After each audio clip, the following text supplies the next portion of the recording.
Hey everybody, welcome to a special edition of Tunnel Vision. This is our Lunch with the Trojan, a new feature we're doing here over at uscfootball.com. And we got a Trojan legend coming on, Matt Leinart. Follow him on Twitter at Matt Leinart QB, of course. Heisman Trophy winner, College Football Hall of Famer, two-time national champion. What's up, Matt? How you doing? I'm good, man. How are you? I'm doing all right. Thanks for doing this. It's not like, okay, we got this quarantine stuff going on. What are we going to do for like content? And it's like, well, it's nice to kind of talk to people about just kind of the regular lives a little bit, some USC stuff, but I thought it'd be a good one. And you're the first guy on, so thanks for doing that. Thanks for having me. Yeah, I mean, listen, there's not a lot going on in the Leinart household other than we have a newborn, which is keeping us busy. But crazy times, obviously. But we're doing the best we can, like so many other people in the country and the world. And hopefully we'll get through this whole thing sooner than later. But definitely wild times. But we're trying to keep busy as best as we can. Yeah. So you got married fairly recently, Josie, right? And then your new son, Cayson. Yeah, Cayson. How old is he, and what's that been like? He's 11 weeks. So we have, obviously Cole, who's a teenager, out of school at home, which is a lot of fun. And then Cayson, obviously our newborn, and everything. We're fortunate, my wife, and he was born in January, so it was before kind of this whole quarantine. So we were able to come home and kind of have just a normal birth and all that in the hospital. And then, but obviously, having a newborn has its challenges in this time, but she's been a rock star. She's amazing. Our baby is cute as can be and awesome and growing and healthy, so we're very fortunate. And, but yeah, it's for me, it's just crazy, having a teen and then a newborn. It's like all over again, but we're doing the best we can. Like I said, he's been awesome. A lot of walks in the stroller, a lot of dog walks. But it's all good.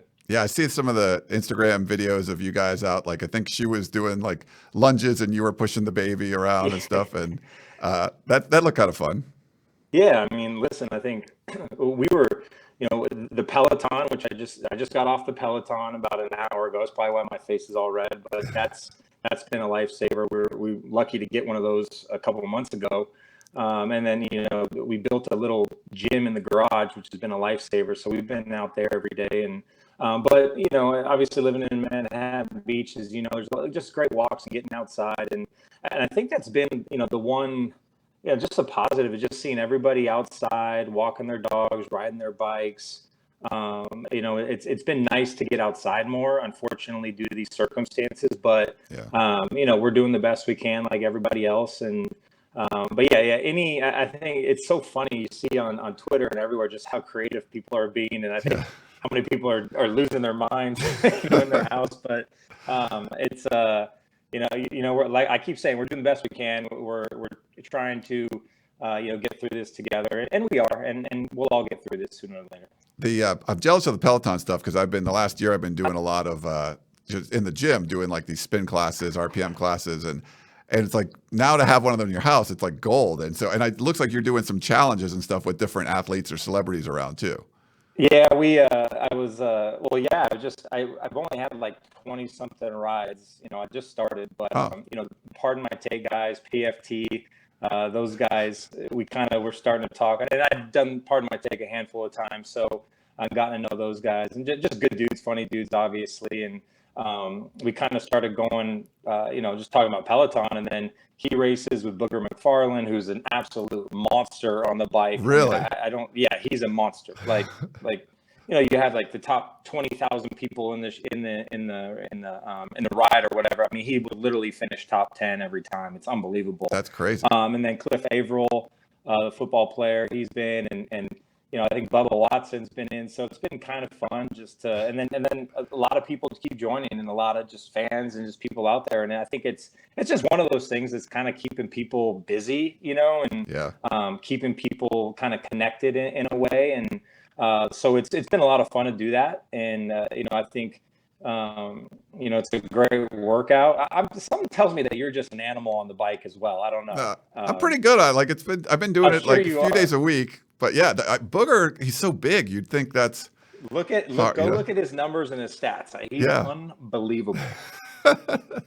I saw you doing like a 10-shot challenge too, like Kurt Warner challenged you or something. So what's going on with that? Like it's a basketball. There's so many challenges now. Honestly, I don't even know. Kurt posted something in his with his basketball hoop at his house, and I remember we used to hoop together in Arizona, and he's a really good basketball player, despite what probably people would think, and he can shoot and all those things. So, and we're lucky to have a little court in our backyard that we've had.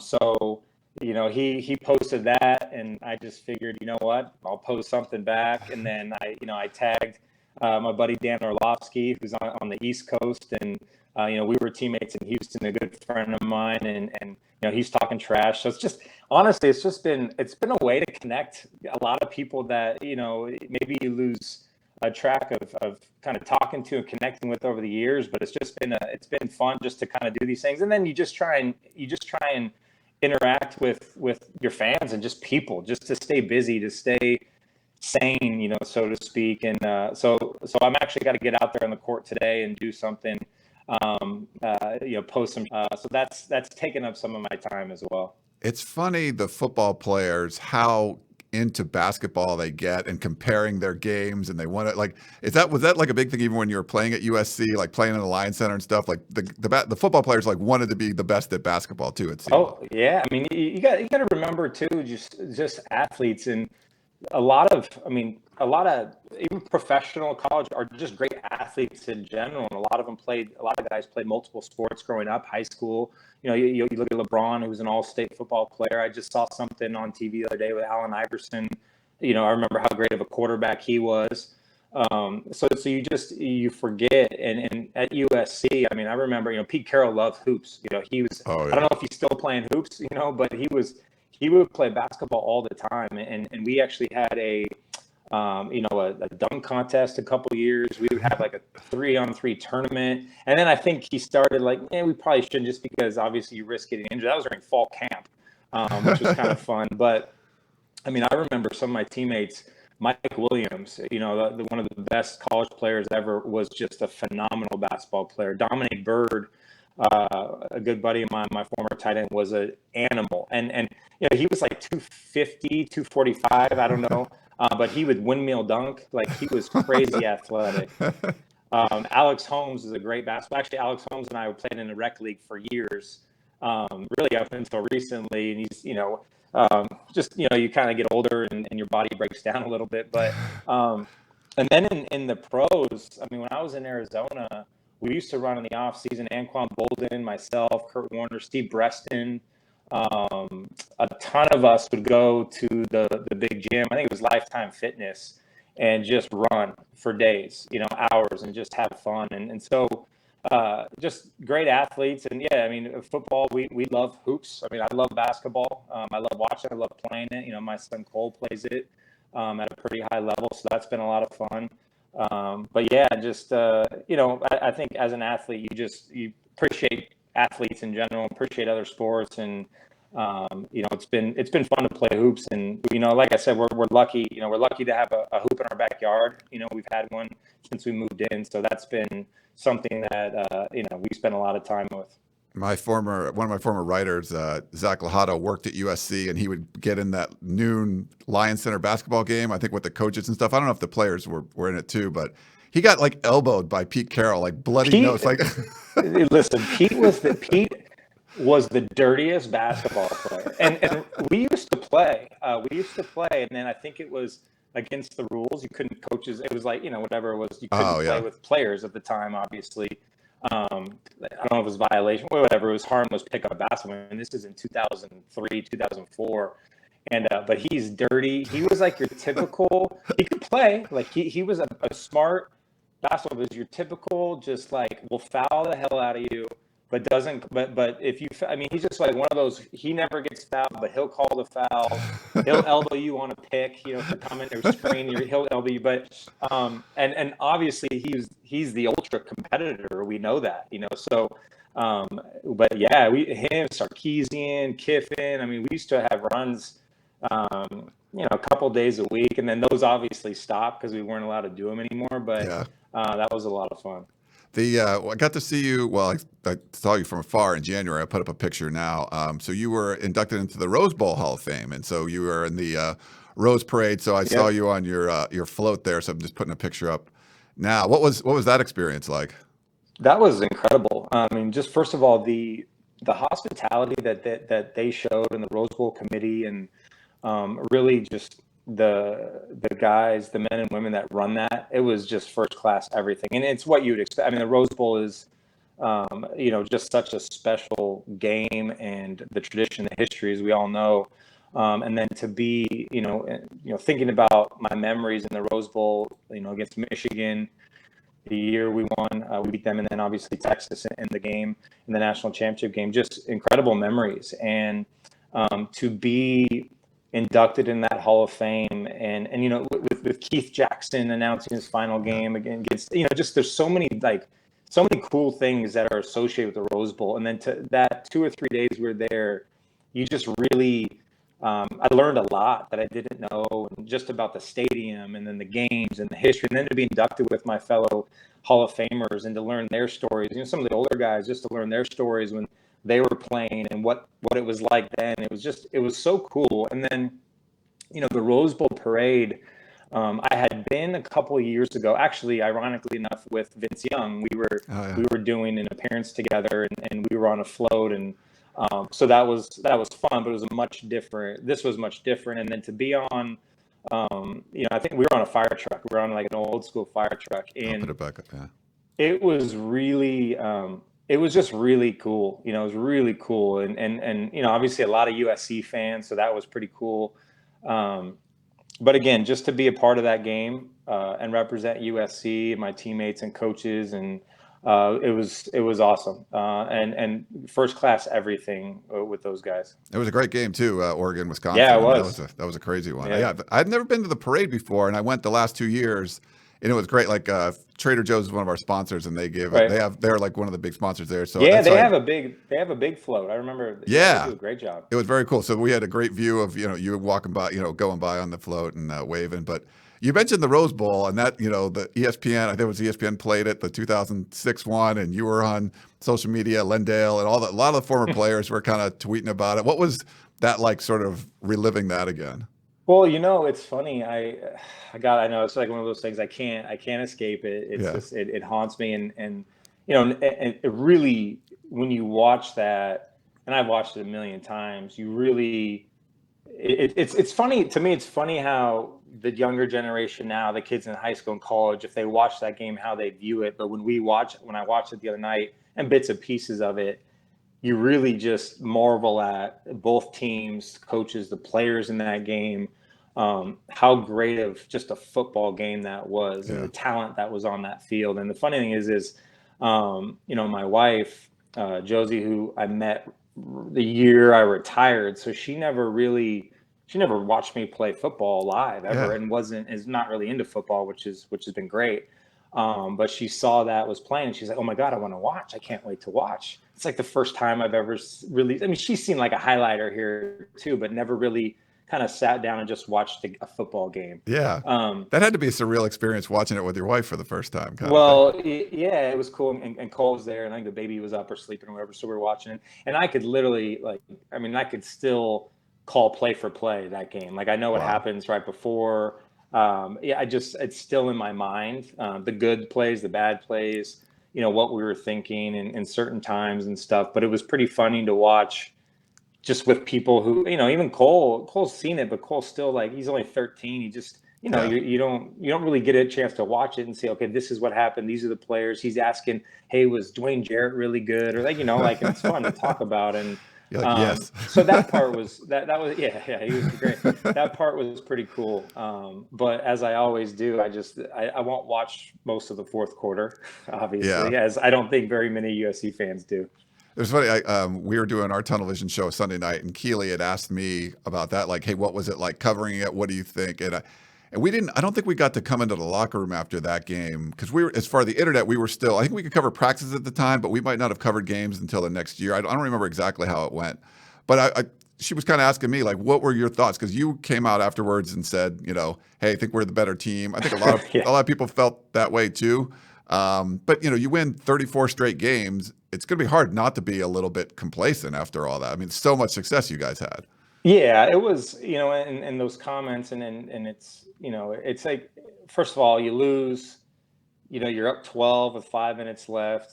You pretty, I mean, a great game. And again, I said it a million times. I mean, Vince Young in Texas, they deserve to win. I mean, that he was just they were a great team, but he was just a one-man wrecking crew. You just couldn't stop him. And, I think when you're on the field and you're just so upset and and you know how it is, like you just get a microphone in your face and, just the emotions are there. And I was pissed off, I was like, we should have won that game. And, but years pass and then you realize, hey, they deserve it. That was the great football game.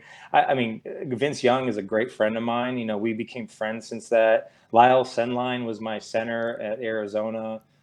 He was a lineman. I think it was Vince's center. Okay. There are a couple guys. Casey Studdard was my teammate in Houston. He was one of the guards. So all became buddies of mine. And Michael Huff, I played. I think he left Oakland when I went to Oakland my last year, but we came out the same year in the draft class, and so so many different storylines from that game. But yeah, man, I was upset, and we, that was part of the reason why I came back for my senior year. Great team, wanted to be in college, and also have a chance to win 3 titles in a row, which had never been done. Yeah, and to be that close and just lose it the way we did. That was a tough pill to swallow, and it still is when I think about it. But again, the greatest game I think ever played in college. To be associated with that, how many games we won in a row, a couple championships. I mean, we were a part of some of the best teams of all time, and no one can take that from us. Yeah, special time for all the USC fans. They love it. You've had the 4th and 9. There's been so many huge moments for you in your career. But Keely wanted me to ask you: was there some maybe underrated game or moment or something that people don't talk about much, but is really something that's been special for you? I mean, God, if I look at maybe not special for me, but just kind of season changing games. Maybe if I go over the years, in 2003, obviously the Cal game, we lost in triple overtime. That was kind of a defining moment, just for our team, just coming back from that. Cause that was when we started our winning streak. Arizona State game, I think people know that the game that I got hurt, I think it was the week after, 2 weeks after, where it was kind of my moment to I had to take charge of this team and kind of earn the respect. And I feel like that was a pivotal moment for me in my career early on, just to be all right, I know I can do this. Let's go.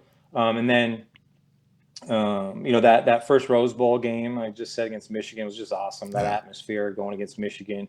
And then 04, Virginia Tech, the opener. A lot of people kind of forget. I mean, that was a tough game. I mean, one of the most difficult places we had played on the road, up there, and, a really good football team. Just a grinding game. Season openers are tough, obviously, but Coach Beamer had them rolling fast, an elite defense, had a great quarterback at that time. So that was a game that just you appreciate the challenges, because we weren't challenged a whole lot, throughout the season. We were, but though we had a few close games, that was one of them.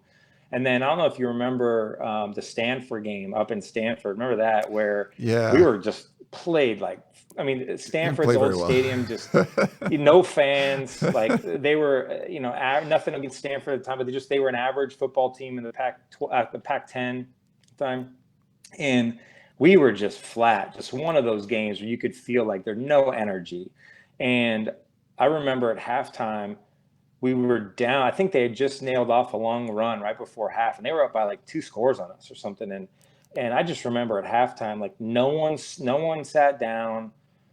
The coaches didn't even have to say a word. I don't know if it was Sean Cody or God, I don't know. I think it might have been maybe it was BKU. I don't know. I don't remember who it was, but they were just everyone just got pumped up, and it was just all right. And then in the second half, as we did a lot, kind of settled down and just became a second half team. So That team, '04, what else? Obviously the national championship game. I mean, that was incredible.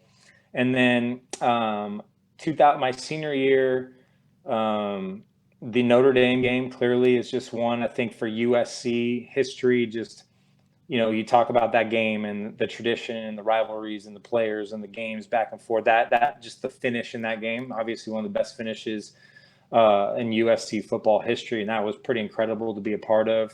The Fresno State game was, I mean, right? Like people, I mean, I'll never forget. I think I've said this before, but Pete Carroll, when we were, looking at the schedule, that was the game he circled. That was the game that kind of made him nervous. Playing Fresno State in November. Coach Hill had those guys. Remember, they were playing everybody and anybody. Yeah. And they had upset people. They had tremendous talent on that team. They had really good players on that team, and they weren't afraid of anybody. And that was the thing. We played maybe a lesser opponent or a smaller conference. We just could intimidate those teams. We couldn't intimidate Fresno State. They came into the Coliseum and they put 40-something points on us, and really believed they could beat us. And that was a game that was kind of Reggie Bush's, I think, Heisman game. But that was like, I encourage, I'm sure a lot of SC fans, but anybody, go watch that game. And that was an awesome football game, a lot of scoring. And then, obviously, I think, again, for me personally, UCLA, my senior year at the Coliseum, my last game, senior day. I'll tell a funny story. So, senior day, you do the tunnel and all, not the tunnel, but all of, you run out and all of the fans are out there and all that. And I swear, like, I was bawling, crying like a little kid. I couldn't keep my emotions in check. And I remember like hugging Frosty Rucker and all my seniors. And then the first quarter, I was like 2 for 8 or something. Like I couldn't hit a wide open receiver. And I remember Pete Carroll, pulling me on the sideline. He's like, "Hey, dude, like, kind of get your, what together, man. Like we gotta win this game." And I finally settled down, and then, obviously was fine. And then I remember playing Texas in the Rose Bowl that same day. He was like, Are you gonna cry again? This is your last game in college, kind of, talking trash. And I said, "Coach, I'm focused. Trust me, I'm good." And so that was funny. But I mean, there's so many great memories, and it's been it's been fun to work with Reggie. We kind of reminisce about times and just like, oh, remember so and so, remember that, and just you just have fun with it. And it was some great years, and I'm hoping. Obviously, USC can get back to kind of just that culture and that winning tradition, because I just think college football needs that. Yeah. You mentioned Reggie, and a lot of people want to, know about him. You tweeted about like, hey, give him his Heisman back and stuff. And I guess the 10-year statute of limitations or whatever is up in June. Are you hopeful that USC is going to, welcome Reggie back? I know you're tight with the new administration and stuff over there at USC, so you're going to be in their ear like, hey man, you got to bring Reggie back somehow. Yeah, I hope so, and I think it will happen. I don't know I know the 10-year thing I've read about and all that stuff. I just think, so much time has passed, and when Reggie, signed on with Fox to cover college football, I just thought, well, personally, it was great, like awesome for us. But I just think for college football, he was and is still such a transcendent figure and person and player in college football. And you should see him. We go media days last summer. I mean, these kids are like, 20, 21 years old, and they're like, that's Reggie Bush. Like, that's Reggie Bush. Like it just his, he sticks still. And it's like 14, 13, 15 years removed from college football. His presence was so great. So listen, we can get into, so many people have done so many different things in these kids. And I just think Reggie's situation was just, it's just time. I think it's time that he has a presence back at USC. He has a presence back in college football. And I'm hopeful that situation will get resolved. And you and everyone else around USC and college football will be seeing Reggie a lot more, hopefully. Yeah, that'd be good. I want to talk about your FS1 stuff, but you mentioned something about the Stanford game, and one of the issues with that being there weren't any fans in the stands, and just sports across the country Right. when they come back eventually, there could be situations. I guess WrestleMania, I didn't get to see much of that, but they were doing it without fans. I saw a little clip. It seemed a little weird. What are your thoughts on, like, could you imagine a football game if there's no fans? Honestly, I couldn't, and it's really any sporting event. But I mean, God, like that's what makes. Listen, that's NBA. Everything, every sport, fans make the experience. They make it for a player because you feed off the energy, you feed off of that. No matter any sport you're playing, but football, when you're playing in front of 100,000 people, in the Horseshoe or at the Coliseum or wherever, some of the greatest stadiums in the world, and a lot of teams have success because of their fan base and their home field advantage. And listen, I mean, it would be challenging, but I think we'd rather have football played. I think as a player, I'd be like, listen, it's going to be weird. And I think we're going to get back to that at some point, and we don't know, obviously, but God, it would be strange, Yeah. but I think playing football with no fans is better than not playing at all. And again, this is obviously up to all the health officials and where we are as a country, with fighting this pandemic, which I'm hopeful that at that point, we'll have it, under control. But God, it's crazy, but like it could be the new norm for a little while. And listen, I think at this point, when you get into August and you get into summer, I think people are just kids just gonna want to play, Yeah. and that's what I'm hoping. And listen, fingers crossed that we can, flatten the curve and we can get back to sports and normalcy for everybody. Yeah. Can you imagine, like, USC, Notre Dame's coming to town. You guys play on Cromwell Field. Like, could you, like, I mean, you wouldn't really need to be in the Coliseum. You could play it just like on a practice field, I guess, if you It's don't have any fans. unbelievable. Like I try to put myself in the Coliseum playing Notre Dame and no fans and just like, wow, like it's like how do you get energized for that? How Yeah. do you get up for that? And because sports are they're emotional, and you ride those emotions, good and bad. And so again, it's going to be strange, but I think everyone you mentioned, like WWE, I thought it was pretty cool what they did. We did like an esports Madden tournament a couple weekends ago on Okay. FS1.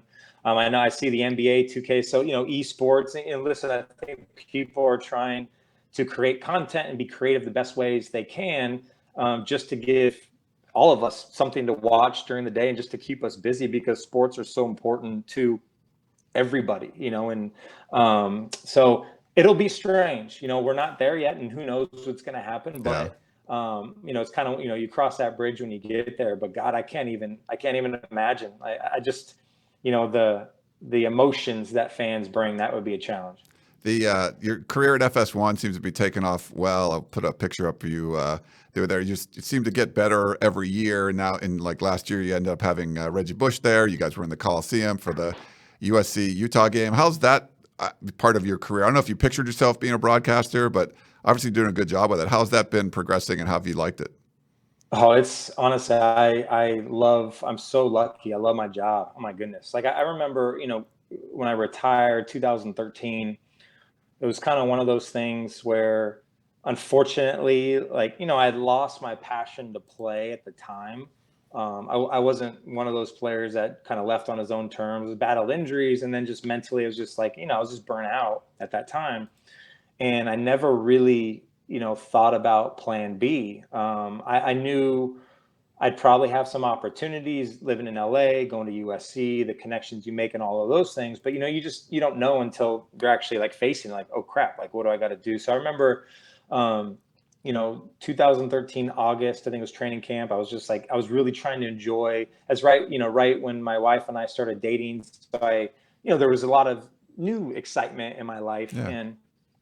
And I kind of, I took like a month and just slept in and just really enjoyed that time. And then I was like, okay, like I got to do something. And, I think, Jacob Ullman over at Yeah. FS1 and just those guys at the time were, why don't you come do some stuff, for us and see if you like it and see if you're any good, whatever, and I was like, okay, like I'll try that. So I really met some incredible people in my early days at FS1, some there, some aren't there, but just really, really instrumental people in my broadcast kind of career that have really helped me along the way.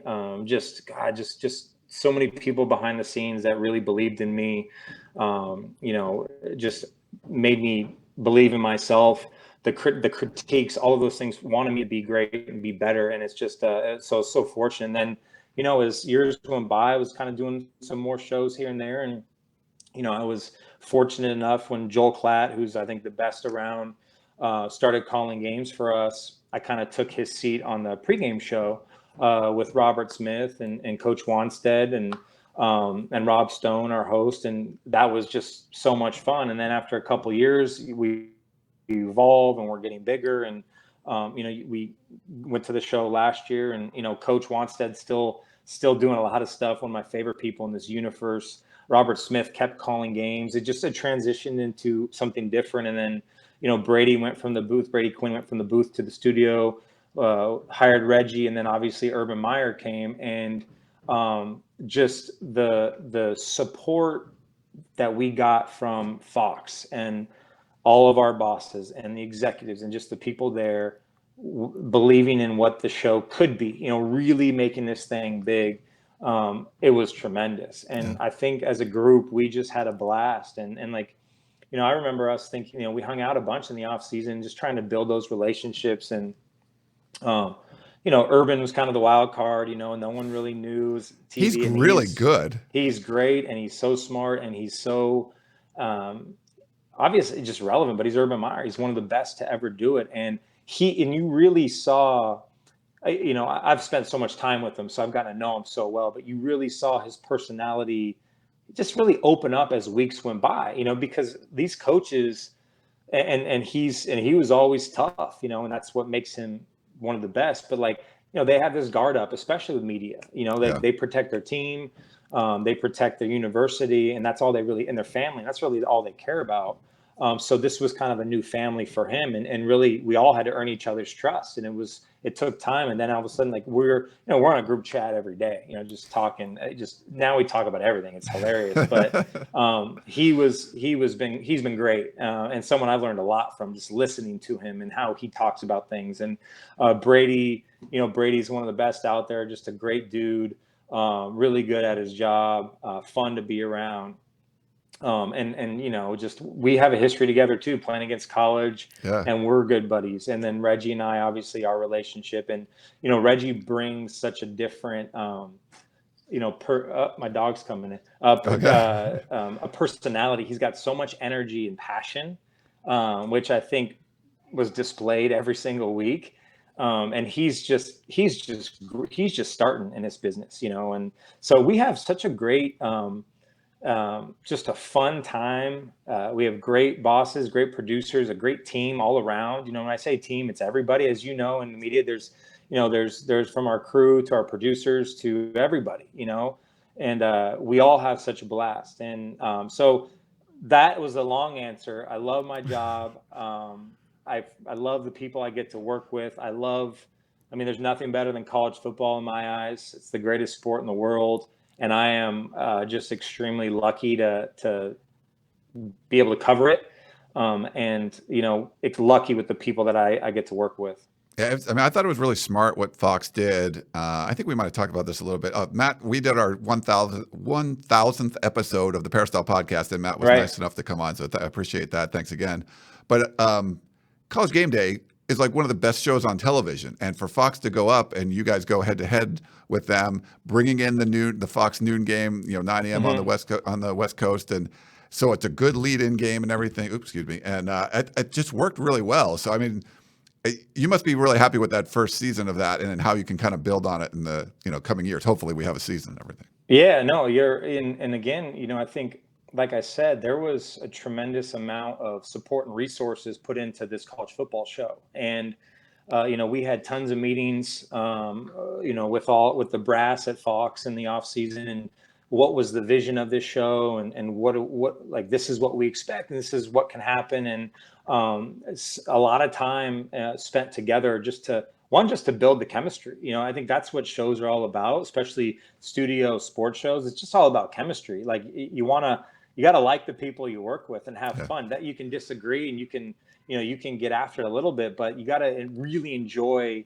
your coworker, the company. And we built that. And we did New York upfronts for our show, which we never did that ever. That was like awesome and unique and different. So there was a lot of we were making some noise, and there was articles and people were excited, but there was like, hey, we got to go out there and perform. We got to go out there and put a great show together, put great content out there, have fun with it, and build this thing. And I think that was, I don't want to say surprising, because I think we all knew what we're capable of doing, but still to jump out the gate and have that time of success, I think, and obviously it's just like, it was pretty awesome to be a part of. But it was, we were always, every single week, how do we get better? Yeah. We got to compete to get better. You can't get complacent in this job or any job. You got to keep striving to get better individually and also as a team up there.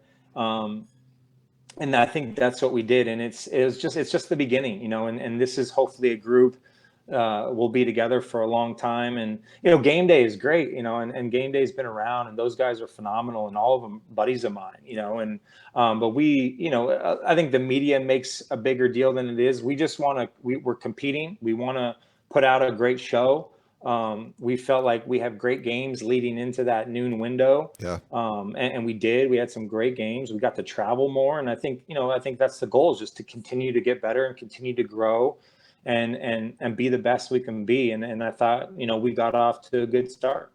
I was trying to put some of the, thanks for everyone that putting in comments on YouTube, since I'm producing this all by myself and hosting, so it's hard to do all these things, but I wanted to put up a question we got from Doug. Yeah. Let's answer some questions. So he said, interested to hear Matt's take on the upcoming NFL virtual draft and how front offices and players will have to adapt. This is, unprecedented times. It's going to be interesting. I think when, from my personal experience, when we just look at the draft and these players, it is, this is months of preparation, and not just personally, you're working out every day. So now you're not working out as much, or you're finding ways to be creative. And I'm sure guys are throwing and you're keeping the group small, but you see the NFL guys, some of these guys doing it. So that in itself is, okay, how do I maintain, and because this is the most important 3 months of your life if you're a football player, because you're about to get drafted, you're going to play in the NFL, you're going to make money. It's life changing. That is a challenge in itself. So I just remember my personal experience, just, and the people you meet, all of those workouts, and you're really building your chemistry on pro days, and all that kind of stuff. And they don't have that. Yeah. And then for, when it gets closer to the draft, you have so many personal workouts, when teams come out, they fly you out or they fly in to see you, and you do your classroom work, you do your on-field work. And so obviously you can't do that. Now I'm more than certain there's probably going to be things like this live stream, and someone's going to watch a workout. And I think I just saw, Jalen Hurts was doing something like this with the Dallas Cowboys front office, and he was kind of, interviewed, so to speak. So I think it's a new challenge for everybody, and there's not an answer. I think people are just trying to figure out on the fly, how do we at least maximize this the best we can, if we can't have in-person meetings or workouts. As far as the draft, I know Goodell kept it alive as long as possible, but I knew, they weren't going to have a real draft out there in Vegas. But that's going to be interesting too. Like, I don't know. Like, these guys get drafted, and what do they do? I think there's no answer, and this is the first time this will ever happen, and hopefully the last time it ever happens. So, but as far as from a player's perspective, this is a big challenge to stay in shape, to throw, to get better. But even more so of a challenge from the NFL and the front office and the scouts and all those things. So you really got to go back to your videos of college games and take what you can from meetings on, whether it's Skype, Zoom, whatever, and really trust your eyes when watching the video. But it's a challenge. It's going to be interesting. Listen, I think I'm excited for the draft just because I think it's something that we need just to watch, and I thought NFL free agency was just awesome just to see where people are going. I mean, just, you wake up and you're just like, sports fans are like, okay, like I'm excited Tom Brady's going Tom somewhere. Brady goes, and like it gave you something to look forward to. So I think I'm interested to see how creative this is going to be. I think there'll be hiccups, but I'm looking forward to it. So it's a challenge to answer the question. But everyone I'm assuming is doing the best they can. What about along the same lines, preparing for college football? There's some schools that have had a bunch of spring practices, like USC only had one. Like Washington didn't have any spring practices. I don't think Colorado did. They got a new coach. It's going to be very different. If, like, best case scenario, you maybe get some practices in July and heading into fall camp and the season goes on as normal. Like, that's probably best case scenario. But without the spring and without maybe summer workouts and stuff, how do you feel that's going to impact different college programs? And would some programs have an advantage over others depending on their, like, coaching situation? Oh yeah, for sure. I think when you look at the programs who have, great leadership, coaches that have been in place, and then senior leadership, older veteran guys that have been around the program that have played a lot of football. You look at individual positions, teams that have quarterbacks. Like SC's in a good spot. They got Slovis coming back, who has a year in his system, and granted, not being able to fully probably develop this offseason, but having him, knowing him and what he can do, that gives USC an advantage. So I think when you look at teams who have a coaching staff in place for the most part, they have great, Clemson with Trevor Lawrence, you have great leadership coming back on your team. Those are advantages. But still, I mean, God, you don't understand how important spring practices are, just to see what you got, but for young players to gain experience and to build the chemistry and the bond with your teammates and to get better and to learn and grow and all of those things. So that's even if you had 3 or 4 practices, you're still not going to take a lot from those 3 or 4 practices because you're going to go, 4 or 5 months without playing football. So, or even practicing. So, I do think those teams that just have that experience will probably maybe start off the year better. But I mean, listen, I think just like in the NFL, we're going to see probably a lot of sloppy play early in the season. And then that's what we're going to get because these teams haven't been able to practice together.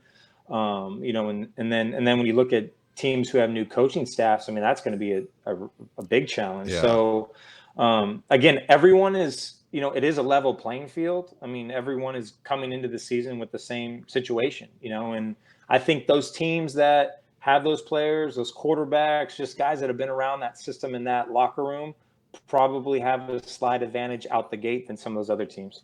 Well, we appreciate your time. We'll leave you with one thing, just kind of your thoughts on, the current team. There's been, it's been kind of crazy the last couple of years, and, a lot of the USC fans are upset. But there's people that are optimistic. Keaton Slovis looks really good. I'll put up a comment. Some people think you're going to be surprised Oscar says people are going to be surprised how good we'll be this year. What are your kind of thoughts if, obviously if the season happens? Yeah, I mean, listen, I think offensively they're going to be really good again. I think keeping Graham Harrell was huge. I mean, you just saw last year the impact the offense had. I mean, there were growing pains, but you also had a true freshman quarterback playing. And listen, I know people in this type of system, people are going to want to run the football more or whatever. It's just not this system. So this is what you have. And I thought USC, there was a big improvement offensively, just consistency wise, being able to score more points. So clearly with that coaching kind of back, a young quarterback who I love Keaton. I think he's so talented, so much moxie and poise and maturity for a young kid. And you saw that week in and week out, had his growing pains, but never wavered from that. And that was what I loved about him. So him going in, great, skill players at the receiver position. They're going to be stacked on offense, I think. And they'll probably be, with Oregon losing Herbert and some other guys, I think eyes are kind of on USC offensively, one of the best offenses in the conference. And then defensively, a lot of guys coming back, a lot of talent, bring in Todd Orlando, who, he's had a lot of success. He's had some years where you kind of look and you say, struggle a little bit, but you can point to a lot of things, and I think he's a really good coordinator, and I think our defense will be better. I really believe that. So, like anything, these are really difficult and just different times. So, who knows out the gate what's going to happen for USC football? But they certainly have pieces and players to make a run, not just for the division, but I think for the conference. I think you can see, pre this whole pandemic, I was thinking this could be a 9-10 win team just based on talent alone. And I still believe that. It's just going to be how important it is to get out to a fast start. But a lot of talent, great young quarterback, obviously with Clay Helton, that will be, there'll be a lot of pressure on him, as he knows and as everybody knows, to win. But I think I agree with whoever that was like, I think they could surprise a lot of people this year. Did you get to talk to Kurt Warner about Keenan Lewis when he came in? Because we really didn't think, he's a 3-star guy, he's not going to come in and win the backup job, and he ended up doing that. Yeah, I did at times, and Kurt raved about him. Just said, just wise beyond his years, can sling the rock, smart, just gets it. Got that it factor. He can just play. And then I remember talking to Kerry Colbert, who's a wide receiver coach and my former teammate, often, and he said, dude, this kid is good. Like people don't know, but when you're, what was he, the third string, or he ended up being the backup, but he was coming in, no one knew about him. Right. And then, you were at practice all the time, but people were telling me, like, God, this kid can really throw the football. Like, he's got a good arm. He's smart. He's accurate. And then, you see him play, and I knew right away, honestly, like right when JT went down, you could just tell the moment wasn't too big. Now, I wouldn't have ever forecasted the season he had and all the yards, but like, you just could tell, like, you could see in his eyes, the moment wasn't too big. He came out there and he threw the ball well, and he played well. And you're like, okay, this kid can do it. Like, he's gonna be a good young player. And certainly that was the case. So, I didn't know. And then I came about in practice a couple times, and then you can just see it, and obviously it helps great receivers and this offense for quarterbacks. And so he's going to thrive, and he's going to have a tremendous career at USC. Well, I'll leave you with this. Sorry. Well, I think Brian on YouTube says, what happens with JT? So former, you guys both went to modern day high school. Right. It's unfortunate to lose your job because of an injury, but then Slovis comes in and has 400-yard games or whatever. What do you think happens with JT? It's a challenge, and I love JT. I think he's really talented as well. And I think he can play. He's a starting quarterback in college football. I think pretty much anywhere. I know he had his struggles, and he probably has his limitations at times, but he's a really talented player. He's also really smart, and he's like one of those guys that whatever he decides to do, could be a doctor, could be anything, he's going to just be very successful. He's just very, very smart kid. I wouldn't be surprised if he stayed at USC and just got his degree there. And listen, like, we all know, I always think about all these quarterbacks transferring and moving, and sometimes the grass isn't always greener. And in this game, with so many injuries, unfortunately, in quarterbacks, like JT is going to have his moment again, and whether it's at USC, wherever, like, he's going to have his moment and his opportunity to come back and play. So I wouldn't be shocked if he stays. I know the type of kid he is, and just talking to people around there, I don't think they'd be shocked either. But I wouldn't be shocked if he left and just wanted to go start and play and play football. So. Yeah. We'll see what happens, but I would lean towards him staying, I think, at this point.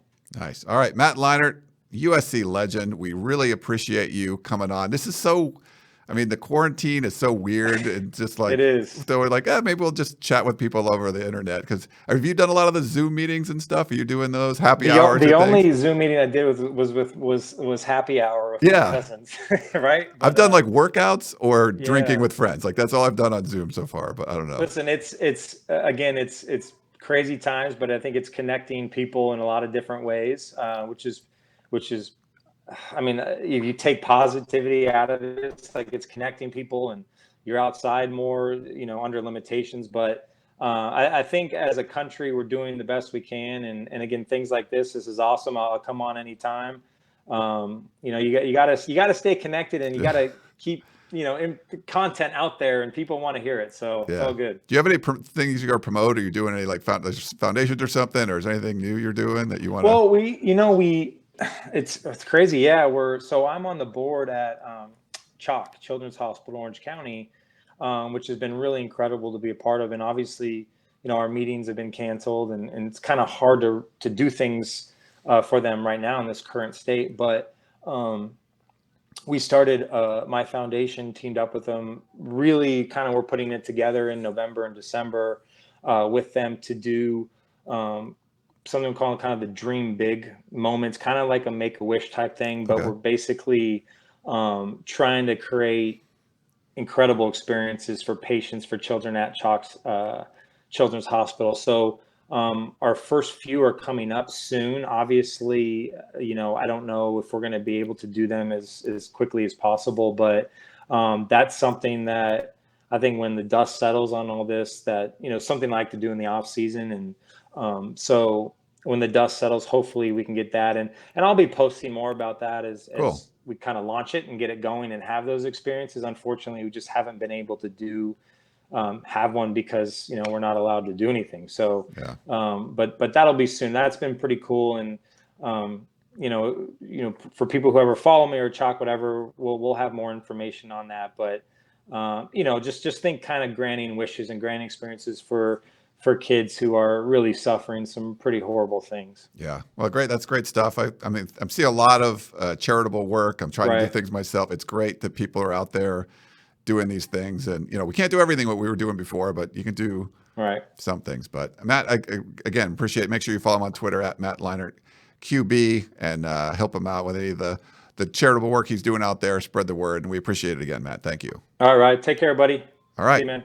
Thanks, everyone. Thanks for tuning in. And it was our first one, so I think it worked pretty well. We'll talk to you next time.